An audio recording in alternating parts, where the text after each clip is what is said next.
I do not want anything to do with the SWAPO party because of all these atrocities. There is something that has not been addressed. There is a question mark that is still standing here. So I think that there's an elephant in the room which we are all shying away from, which we need to address if we want to march forward as a united force and as a mighty SWAPO party. So Armando Pieters, thank you so much for allowing me to ask you this question. So the late Sam Nujoma is celebrated as the father of the Namibian nation, but yet his legacy is also contested, particularly regarding the Lubango dungeons and other events during the liberation struggle. And that's also one of the articles that is also in today's the Namibian newspaper, actually. So how does the SWAPO Youth League reconcile this complex history, and do you believe the party should address past grievances more openly for the sake of the national unity? Yes, thank you ever so much, Sunday, for Elizabeth for having me. On the onset, allow me to first extend my heartfelt condolences to the Nujoma family and indeed the SWAPO party, my political home, as we mourn the passing of an icon, our founding father of the Republic of Namibia, and also a co-founding father of this mighty SWAPO party.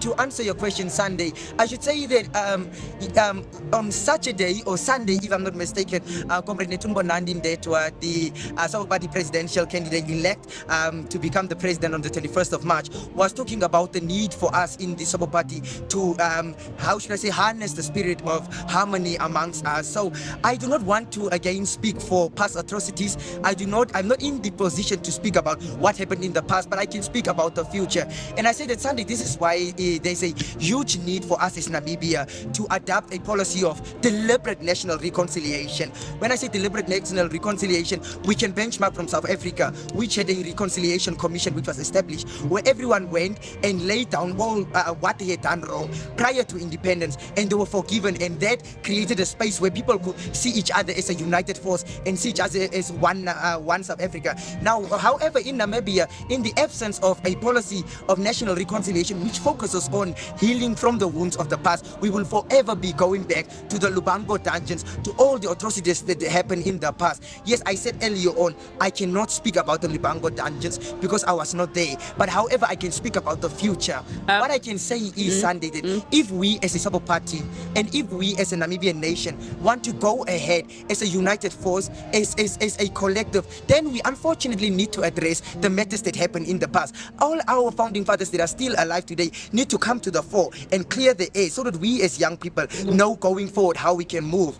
Yeah, so you as a youth today in the 2025, do you know what happened in the Lubango dungeons, or do you know the content of a Lubango dungeons? Yes, to be very quite frank with you, Sunday, my elders had narrated the stories to me. Also, my elders within the SWAPO party who are veterans of the liberation struggle had narrated the stories of the Lubango dungeons to me. They have narrated the stories of the First National Bank issue to me. It is no secret that we have members of parliament who stood up in parliament and asked the question of what is the difference between the First National Bank incident, between the Lubango incident and the genocide atrocities. And one could see in the way that they were speaking that there is something that has not been addressed. There is a question mark that is still standing. Like right now, also we have so many veterans that come from the diverse Namibian walks of life, whom when you speak to them say that I do not want anything to do with the SWAPO party because of all these atrocities that have not been addressed yet. So I think